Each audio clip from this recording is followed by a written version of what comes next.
All right, 97.7 Outlaw Radio FM listeners, you already know what time it is, and right here, right now, we actually have one of my personal favorite MCs to ever grace the hip-hop community. We have formerly of Strange Music, and of course, CEO of Your House Music, we have Krizz Kaliko right here, live on the line. How are you doing this evening? Man, I'm awesome, dude. Thank you for having me, man. I gotta say, you're most certainly welcome, and thank you for just accepting my inquiry, man. I'm not gonna lie, to me personally, it was a Hail Mary shot, and when you actually replied back with a yes, I was like, oh, sweet. Well, Crystal sees all of, I can't take all of the credit, man. Coach Crystal, my ways is what we're gonna be calling her. We always they call her Mama Crystal. They call her the First Lady of Ear House. I call her Baby, but she's such a coach of everything in life. Coach Crystal is she fields all of the emails and filters everything. Everybody has to be filtered. I never wanted to necessarily be one of those guys, but everything is filtered through Crystal. If you don't talk to Crystal, chances are you probably won't get in the show. If you're like part of the deal, like even part of the crew that travels with me, they go through Crystal.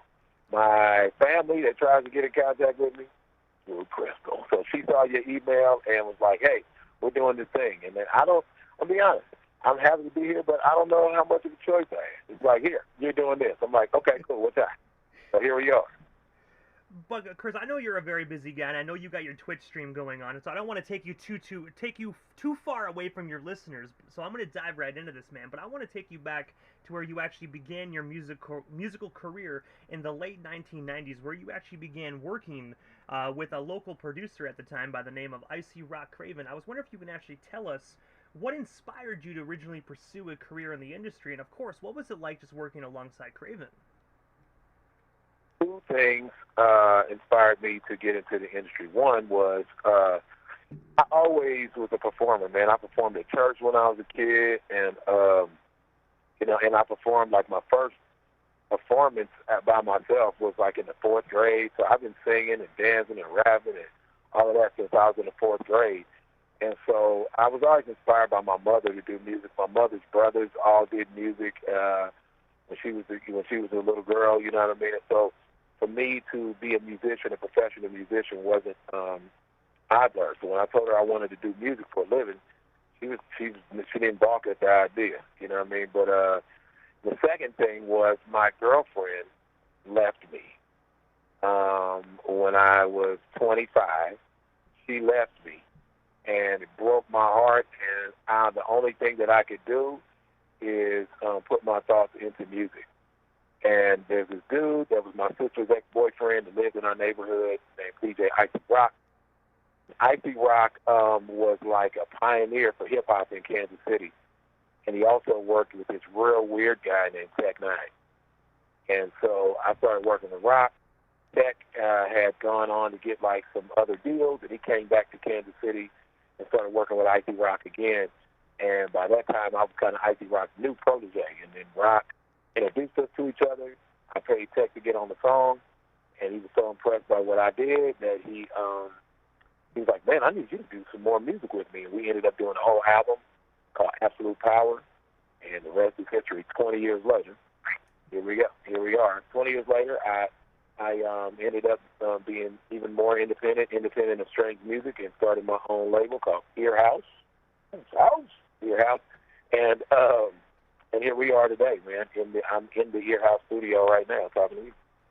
And when you mentioned a few moments ago how you actually did a song that actually like really impressed Tech-9, if you don't mind me asking, was that song actually called Who You Came to See? No, it was a song called Deception Live. It was about my girlfriend. Deception Live is like about just relationships. You know what I'm saying? And I was heartbroken because she left me, and we were broken up for 3 years, and then after 3 years, we ended up getting back together, and we got married and had babies, and I did it for 20 years, and she is Coach Crystal. She broke my heart, man. Hey, but like they always say, sometimes you gotta let them go, and if they come back, it's meant to be, man. So it definitely seems like it's meant to be. It was meant to be, and we've been back together for a long time. We've been back together for damn near 20 years. So it's like we've been back together for probably we were together for 3 years. We broke up for a couple, and we got back together. Hell, we've been back together since about '03. So then we had the baby, and he's a big buff stud of a dude now. He's 16, and so the rest is history. But that was the reason for me doing music, man. Was that my heart was just broken, and I needed something to concentrate on. And also as well, when I actually brought up a few moments ago about who you came to see that song, I actually read on the internet that you actually made a comment to Tech Nine after you heard the song, and you actually mentioned that the hook could be better, and that's when Tech Nine actually told you to get on it, and then you actually blew him away. If that is actually true, can you actually just break down that recording session, and then of course, like, what kind of twist did you actually put on that song to really blow Tech Nine's mind? He had this song. It was called "Who You Came to See," and he played it for me over Icy Rock's house. And he was like, it was like, "Tell him who you came to see." Tech Nine, and his voice was squeaking like, "Hey, Tech Nine," and everybody over there was like, "Ooh, that's amazing!" And I was like, "That is not amazing," because I've always been a very forward. He's always called me too real for TV.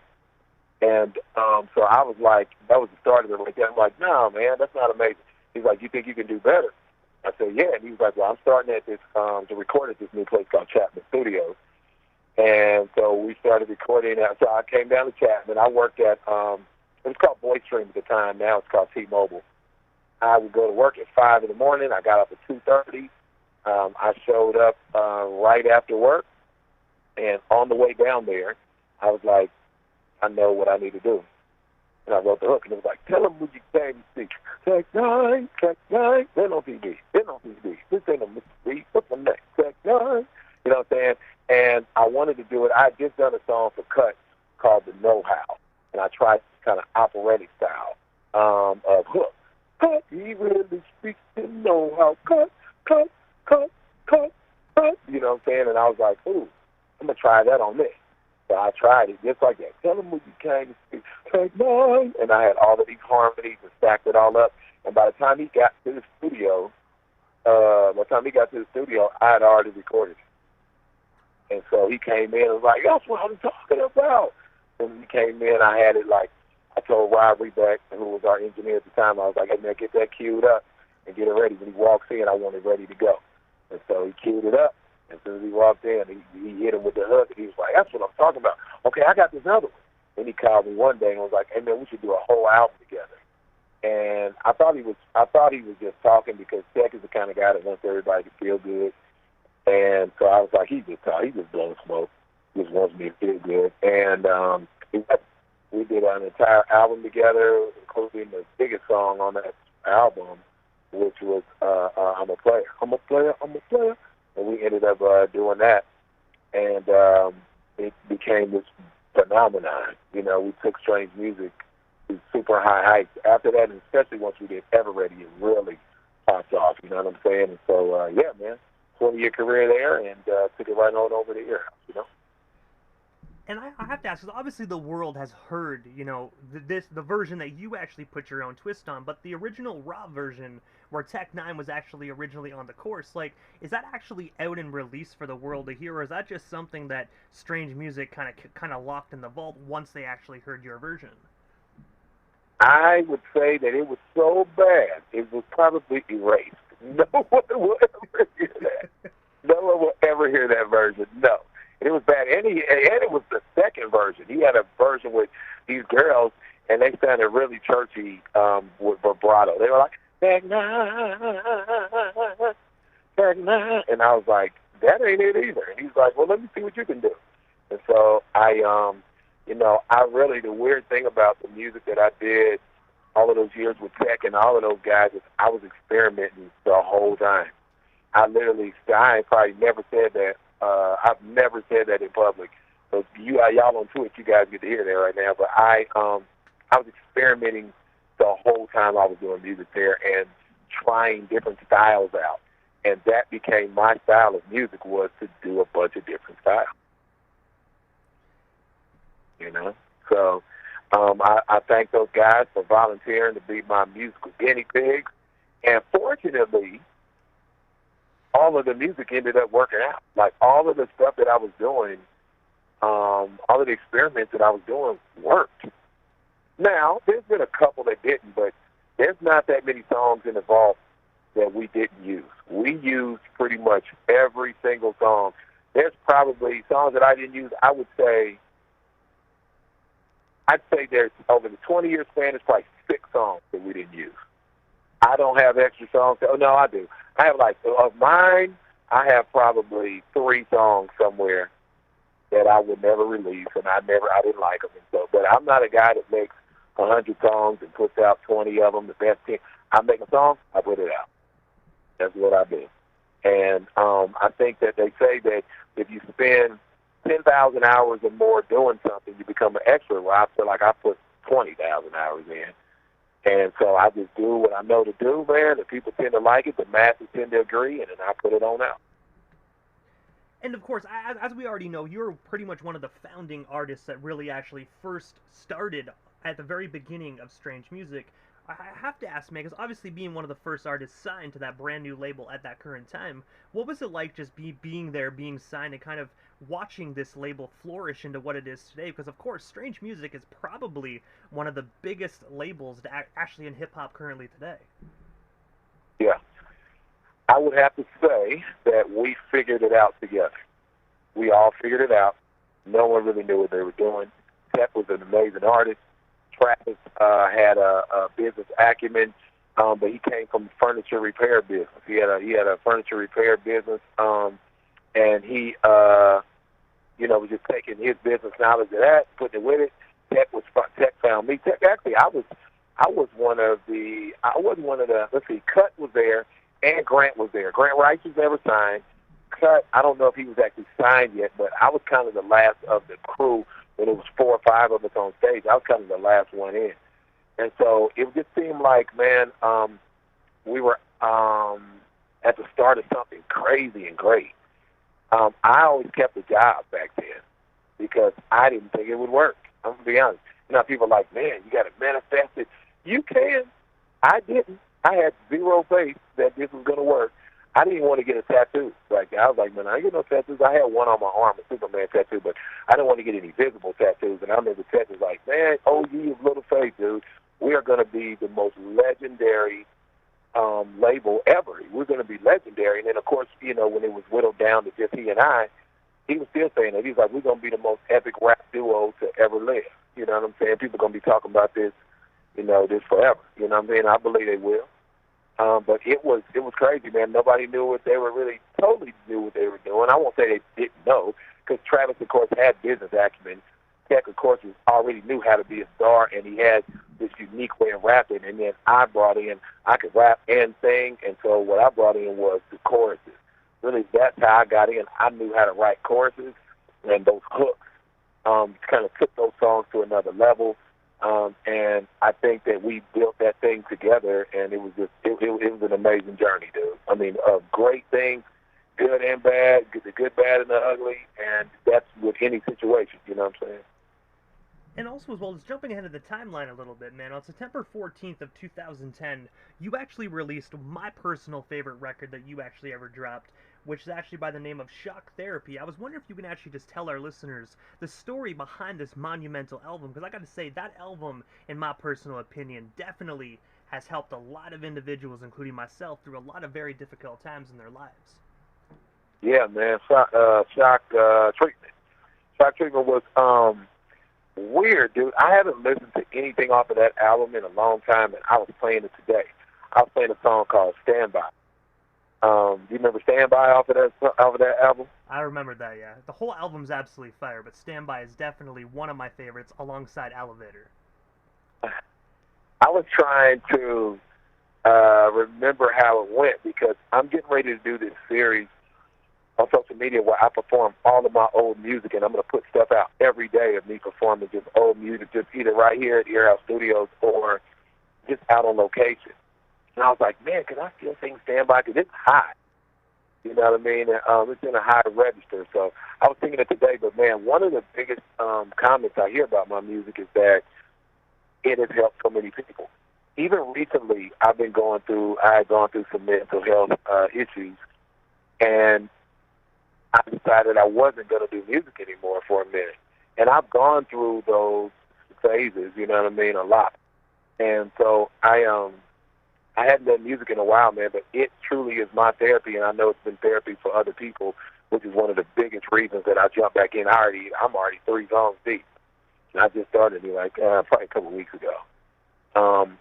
But, you know, and it doesn't even take me that long. It's usually I can be 3 songs deep within 3 days because I'll do a song a day. But I had to really dig back into my bag of tricks like back then when Shock Treatment came out. I always have talked about mental health. And the reason why I can talk about it is because I'm an expert in it because I go through mental health struggles and I come out of the other side of them. That makes you an expert. I'm not a doctor. I'm not a psychologist, psychiatrist, or nothing. I'm just a guy who I think has a lot of experience with it because, you know, not to down psychologists and psychiatrists, but they may or may not go through mental issues. And so they know what they've learned, but I feel like I know what I've experienced. I take that and I put that into music, and I did that on Shock Treatment, on everything, really, after Vitiligo. Vitiligo some too, but really Genius, Shock Treatment, Son of Sam, Kicking and Screaming. These are probably times, you can always tell when I'm struggling more because you'll hear it in the music. So the Shock Treatment, man, is one of those ones, dude. And I gotta say as well, man, because like I mentioned a few moments ago, that song Elevator was actually one of my favorite singles off Shock Treatment. I was wondering, what was the inspiration actually just behind that song? And of course, did you have any idea that song was going to be a hit when you actually first released it? Oh, yeah. When I finish them, dude, I know when something's going to be a hit when I come up with the hook. Now, I used to go hook first and then I write verses. But when I came up with the hook, I knew what was up. And I did not come up with that hook now. Think about it. So the inspiration behind that song is real simple. Crystal is not a big drinker, and we went on a cruise. We've gone on different cruise lines, Royal Caribbean, all these others. They're nicer. The Carnival cruise line, which is kind of the economy cruise line, is the party boat. We were on Carnival getting drunk every day, and we were coming home from drunk. We would get drunk and then eat pizza at like 3 in the morning on Carnival Cruise, and we were going up the elevator. Crystal was really drunk.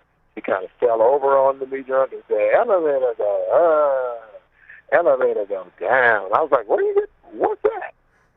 She was like, I forgot what she said it was, but she told me, and I was like, oh, that's a song. And I just went in and was like, oh, this is going to be a song. I put it in my phone like I do, and I wanted the beat to sound like that, to have those drums that felt like violent things.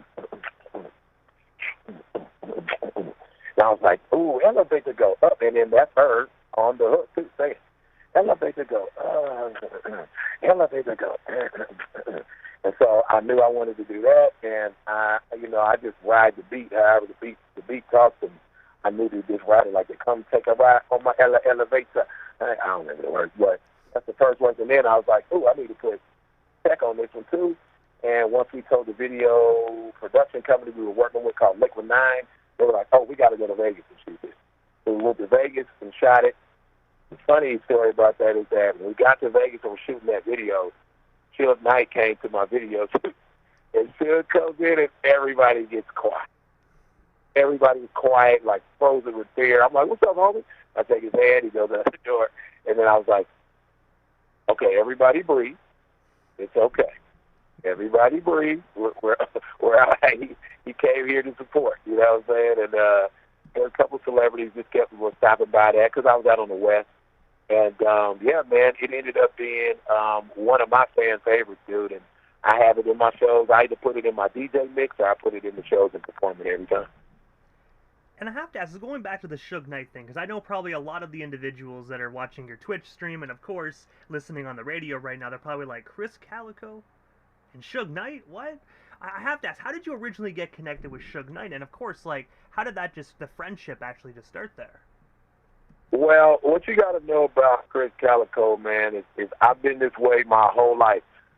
Something that I say at musical seminars, or even I'm going to do a course as well, and show people like how I think I achieve success in the music industry. One of the biggest things, and I'll give it away to the people on Twitch and the people on Outlaw Radio right now, is that make friends everywhere you go. I make friends everywhere I go. If I have an enemy, it's because nobody has a problem with Krizz Kaliko. If anybody has a problem, they have a problem with themselves, and I don't know. Because I intentionally make friends everywhere I go just because it makes my life happy. The byproduct of that is that in the industry, nobody's going to forget me. When I meet 50 Cent, when I meet Fat Joe, when I meet E40, when I meet Suge, Snoop, anybody I meet, we one of the things that I don't do is talk to them about music. Usually we're talking about life.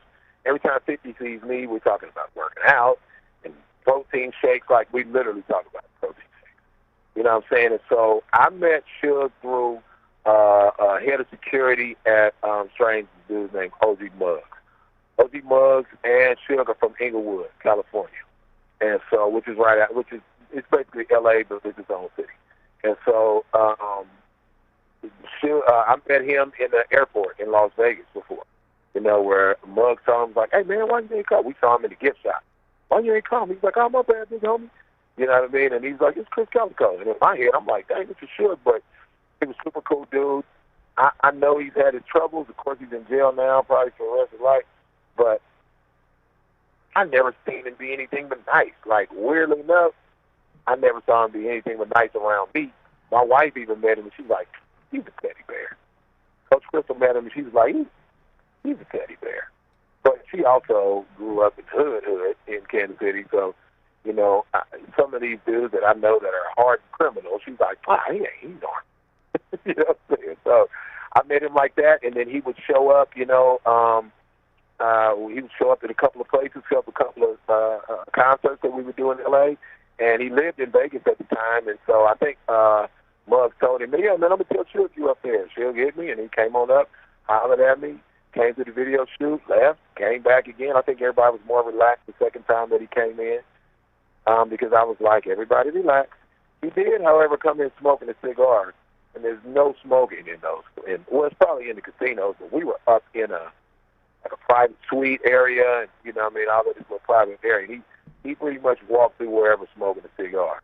But I never had any bad experience. I mean, the only bad experiences that I've had with entertainers, and I won't say who they are because I don't cause beef, they were just a dick when I met them. He definitely was not. He was a cool dude, man. Everybody I met besides about 2 entertainers have been really, really, really cool. And I gotta say, when you actually brought up a few moments ago about Suge having the cigar, I don't think I've actually seen any footage of him without a cigar, at least in his hand or in his mouth. I think that's his signature with a cigar. Right, yeah. No, that's it.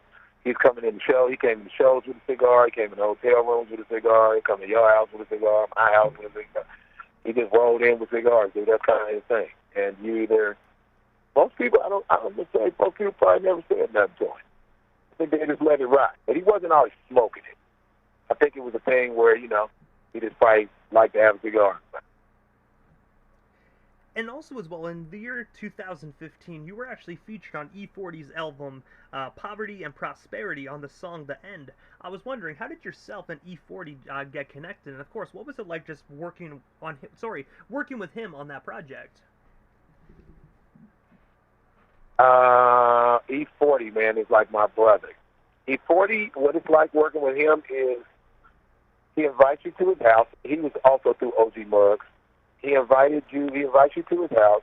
You go over there. He or his wife cooks a smorgasbord of food for you. It's always good. She cooks very good. He made me some food and made me sick, and I messed up his bathroom. But they usually cook food. He did, but he actually is an amazing cook. If you see the Goon with the Spoon products, he always has those. But whatever it was made me really, really sick. It might have been the seasoning because I have a lot of food allergies, so it may have actually been that. But I don't want to put him out there bad. But because I've tried his Goon with the Spoon line, his lumpia, his wine is amazing, man. It's my guy. But that day, whatever he made, I got sick. And his wife usually cooks for us. So he lays it out. You get in there. He gives you all these different drinks. You have to try all of his different wines. And by the time you're an hour in, you're super drunk. And then he's like, "Hey, turn that beat on, man. Let me put Chris Kaliko on that beat." And then I jump on and then we listen to the beat over and over for a minute. And I'm like, "Ooh, I got a hook. Let me just lay it." And then I lay a hook. I probably laid 10 hooks for E40. I think he's used like 3 of them. But I lay a hook, and then we're out of there, and our bellies are full, and we're super drunk, and we're hungover the next day. And then about a year later, all of a sudden it comes out. I'm like, "Oh, that's out?" And then, it's weird because I've done that with a lot of people. Where I do music, and then I'm like, I don't know what happened. And then next thing I know, it comes out. I went up to New York in 2017 and wrote 2017, 2018, and wrote for CKOR-DB's new album, and I haven't heard anything, but I've written for a lot of people, but I never know until I hear it come out if it's going out, or till there are people call my folks, which is now their lawyer or somebody calls Crystal, and yeah, man, that's kind of how it goes. And when you mentioned a few moments ago how sometimes you actually wait, sometimes you just do the song and you don't even know if it's coming out. What's the longest you actually remember waiting for one of these songs to actually finally be released after you actually either did songwriting or, at this point, a feature? Probably like a year. Usually about a year is the time. I don't remember. Maybe like 2 years later, something came out. I don't even remember who it was for. So it usually takes a year, maybe 2 years, and it'll come out. But I don't know. Sometimes it comes right out immediately. Dude, I'm just there, and when I'm there, people are like, because I've been somebody that notoriously writes hooks, if they know, then they're like, "Hey, Chris Kaliko, give me a hook." Now, I typically like to be alone. I don't write in my studio. I write music in my pickup truck. I sit in the truck and I sit in front of stores. I actually sit in front of Walmart and I write my music because being in my truck, I know that I can be alone and in public at the same time. That makes sense? Definitely does make sense, yeah. Yeah. So I'm like, it's solitude and life is happening all around me. And I just look at folks and just write what I think their life might be right. Or I may be writing from my experience. I may write from somebody else's experience that I know. You know what I mean? If I know their life story or whatever, I may even write from that experience, you know what I'm saying? And so it wasn't any different with E40, man. I was there and he's like, "Man, you probably snapped on this one right here." And so I jumped on it, man. And, it's awesome because he's probably the only one I know of features that I've done or people that I've written for that literally cooks food for you and gets you amazingly drunk in his mansion. And I just gotta say before we move off the E40 topic, I gotta say that impression you did of him is absolutely spot on. I almost forgot who I was interviewing for a moment there. Hey, dude, he's a guy where 40, you can't have anything, you can't get any shine in the room when he's in the room. So I was like, "Man, I got these new shoes, man. These you heard of these, man? They're called Creative Rec." And he's like, "Oh man, Chris Kaliko, I had them. They sent me 10 pair. I had a sponsorship from them like 2 years ago, man. You know what I'm saying? You smell me, and it's all slang. You smell me? I had one of them, brother." I'm like, "Hey man," he's like, "Man, that's a new chain you got on? Oh, that's a Cuban link, man. I stopped wearing Cuban links like 10 years ago." It's like, I'm like, "Hey man, can I live?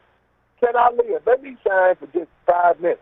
Nothing. Any food you tried, anything. I'm like, "Man, I had a really good burrito." He's like, I got a whole lot of burritos, man. Good with the spoon. Ooh.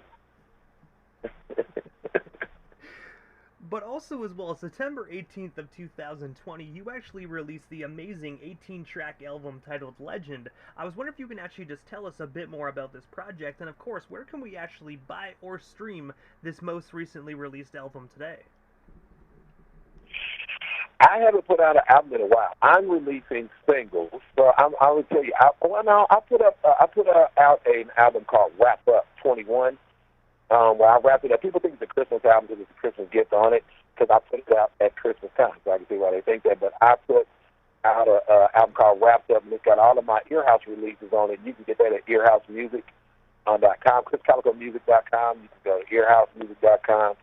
All of the links are in all of my socials. Everything is Krizz Kaliko, Krizz Kaliko. If you just put Krizz in any search engine, I'm going to be the one that comes up. I should be. It's usually a blue check mark. But Legend should be on Spotify.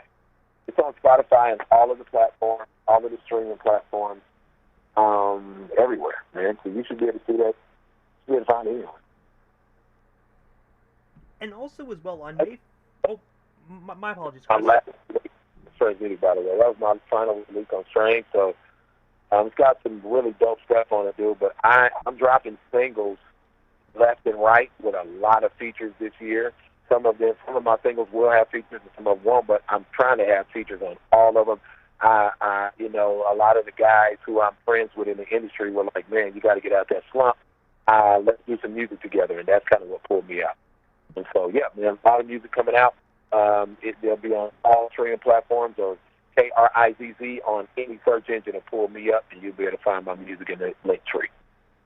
And of course, on May 15th of 2021, you actually announced during a virtual concert the reveal that you actually were leaving Strange Music to form your own label titled Earhouse. I was wondering if you can actually tell us a bit more about what made you decide to make this decision, and of course, what is it like just actually running your own label and own company currently? I mean, it was a multitude of reasons, but the main one is that, man, I wanted to do my own thing. I really didn't want... One of the things that happens at any label is that you have to get approval. I wanted to do everything that I wanted to do with no approval. I also, I've always had an entrepreneurial spirit, and, my wife and I had been kind of grooming her for the last couple of years to even though she didn't want to go into business with me on this music thing. And Earhouse has become not only a record label, but a media company. Everything that I do is through Earhouse. I have a lot of stuff. I mean, I have a technology company also that was spawned off of this, and some technology that myself and my other two partners have invented. And I do Suge 4Q and also Coach Crystal, who is we're our three business partners. And so I have some technology coming out. I don't know when it's going to come out. It's probably this year or next year, hopefully, but it's not ready yet. But I always wanted to do all of that. I wanted to do movies and TV.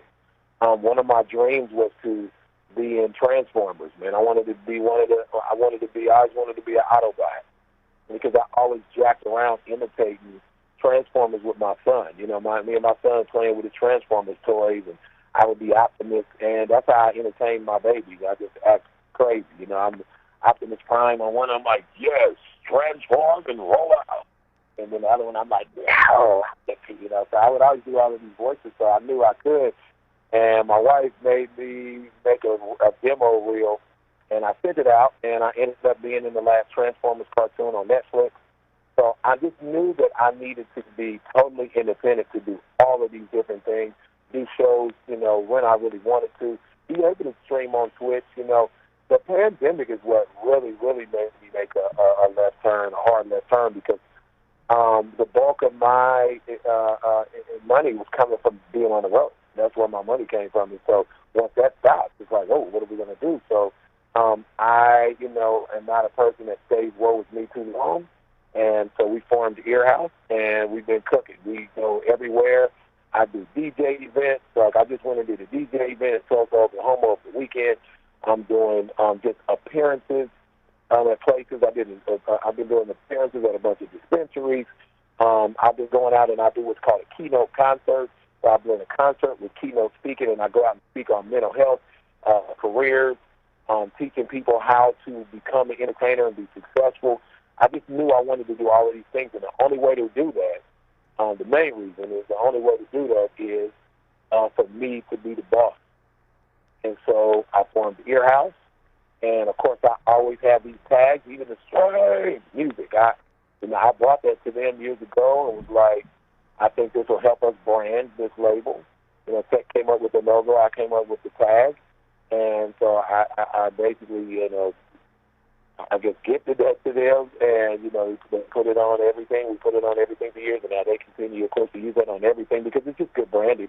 And then Crystal actually came up with who's house because she's a athletic person, but she always just remembers how it feels like when they're in those huddles, and they're like, who's house? And, you know what I'm saying, they're chanting. So we put that tag on Ear House and formed our logo.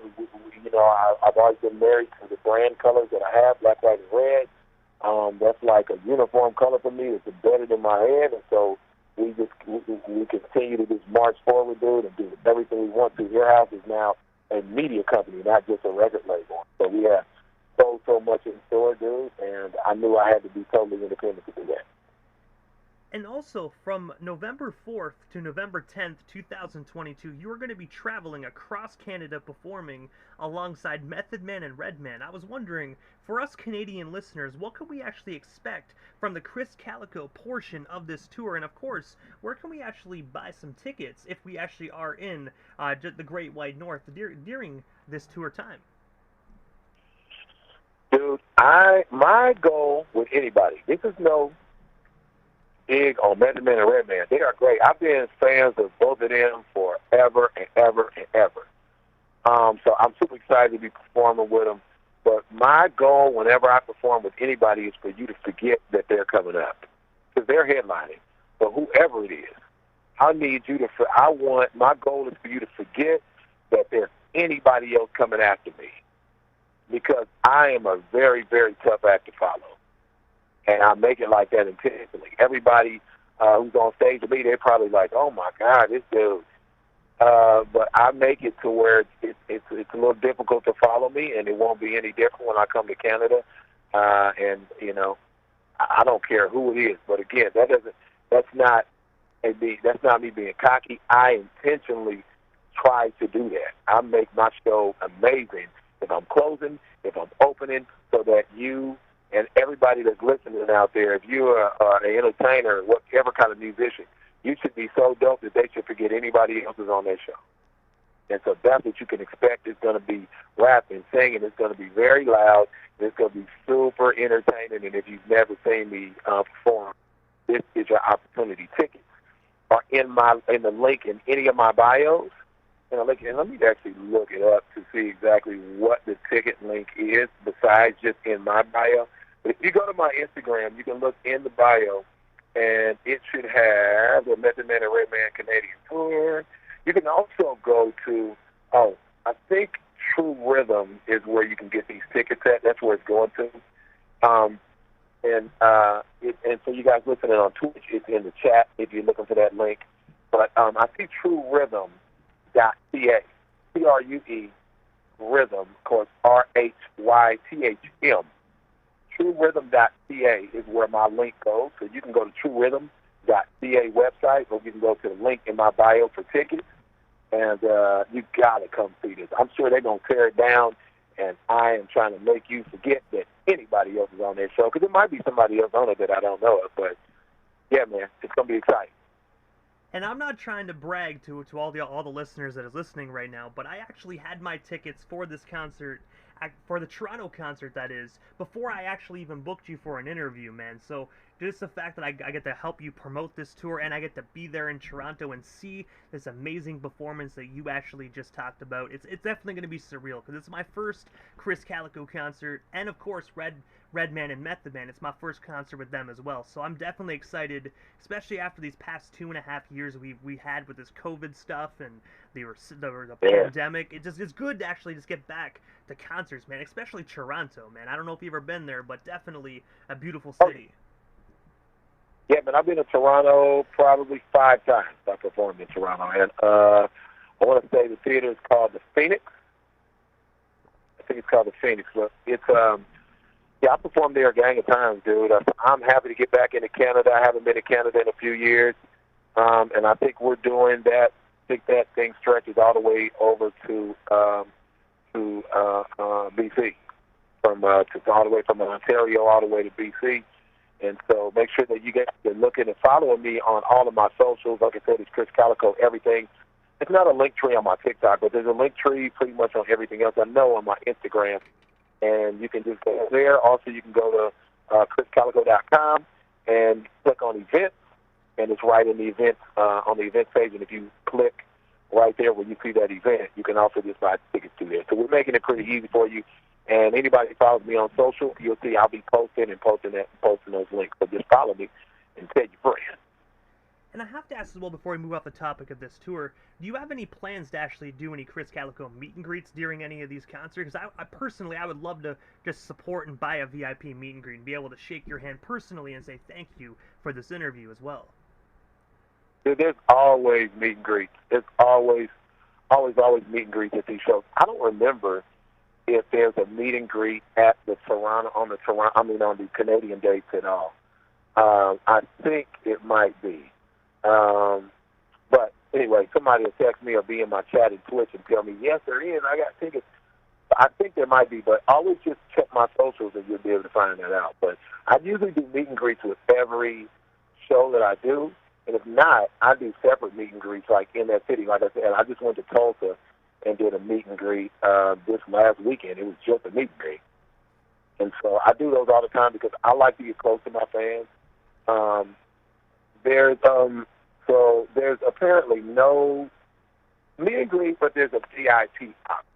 I don't know what that is, but because we're not actually doing it. A lot of times we do the meet and greet package, and you can order it through my merchandise company. But we didn't do that this time. I think we're totally leaning on True Rhythm and the local promoters there. So there's a VIP, obviously, and you can check that link, and I'm sure it'll tell you what is included in the VIP. But, you know, when I'm in Toronto, man, you got to make sure you slide through, man, so I can say hey to you personally at least. Hey, definitely, man. I know me and Crystal are connected, so what I'll do once I slide into the city, I'll definitely shoot her a text and be like, hey, I'm in TO. And then we can definitely link up and whatnot if you guys aren't too busy, because I do know preparation for a show is definitely a lot more difficult than just plugging in a microphone. It is, man. And if you look, you guys, I'm going to start showing my behind-the-scenes stuff on Facebook and on my YouTube. I'm actually stepping my social media way up. So I wanted to show people, because I've been recording myself on my phone since about 2012. And so I have so much footage of what it takes, you know, even since we formed Earhouse, what I go through to actually set everything up, like how I'm involved. Because I'm very picky. I've heard that about myself from my producers, from my crew, a lot this weekend. Because they're like, yes, but you're so picky that, but it is the way that you're supposed to be. If anybody tells you you're not supposed to be picky, they are lying. You are supposed to be picky. Not picky where you chase people away, but picky enough to make it, you know, to your satisfaction. You know what I'm saying? And so you'll be able to see how involved I am with every process, even more since we formed Earhouse, and how I'm checking the mics, and you know what I mean? I got DJ Duke, you know, she's like my sound engineer and, you know, co-manager with Crystal. She really helps take care of my team. Is amazing, man. I couldn't ask for anything better, man, with Marcus Yates, DJ Duke, Coach Crystal, my drummer Quentin, both Quentins that drum for me, with Eames, my video guy, with my new guy on my team, Astro Will. I know Astro Will might be on here watching, man. He's my Twitch guy. And my team is just amazing, man, so far. But you guys will be able to see all of that in my YouTube and on my Facebook, probably actually on Instagram, too, all of these behind-the-scenes looks. And it'll be great. And also, Chris, right before we part ways, man, this is the time of the interview quickly that I give a chance for the individual that does slide into the radio station airwaves, just a chance to give, like, shout-outs to whomever they want to give shout-outs to. And I know you previously dropped your social media handles, but just in case, if you can, drop those handles one more time. That way our listeners can pull out their phones and definitely follow you if they're not already doing so. But we are a hip-hop radio station, so you all better be following Krizz Kaliko already. If not, smash that follow button. If not, yeah, Krizz Kaliko is my YouTube. Also, my Instagram is Krizz Kaliko. My TikTok is Krizz_Kaliko, because I think somebody, I hate when people take my name and use it as a, now listen, you can put Krizz Kaliko something else, but just Krizz Kaliko, don't use that. Use something you use Krizz_Kaliko. Let me have regular Krizz Kaliko. But anyway, my TikTok is Krizz_Kaliko. Everything else is Krizz Kaliko, I believe. I think my Facebook is, I'm so horrible at this kind of stuff. It might be Big Krizz Kaliko, but I think it's just Krizz Kaliko too. I wanted everything social media-wise to be really plain and just Krizz Kaliko, which is KrizZKaliko. Everybody puts C's in my name. There's no C in my name. It's all K's. Really enough, it's KKK. Love that. But it is Krizz Kaliko. My Facebook is the real Krizz Kaliko. I did have to do that because probably something happened weird. The real Krizz Kaliko on Facebook, just Krizz Kaliko on everything else, and Krizz_Kaliko on TikTok. KRIZZ in any search engine, you'll find me with the blue check. And I gotta say first and foremost, Krizz, thank you so much, man, for just giving us a bit of your time here this evening and sliding into the 97.7 FM airways, man. It definitely was an honor and most definitely a privilege. And of course, man, thank you as well for years of monumental music, man, because I gotta say, your music definitely helped a lot of individuals throughout their entire lives, man. So thank you so much for years of amazing music, and I'm definitely looking forward to seeing you this November in Toronto, Ontario. Man, thank you for having me so much, man. I love it. Hey, man, you are most certainly welcome, and definitely have yourself a wonderful night. And, of course, hello to everybody there on Krizz Kaliko's Twitch, man. Thank you so much, and definitely have yourself a wonderful night. All right, man. Well, holla at you, man. Cali, baby. Oh!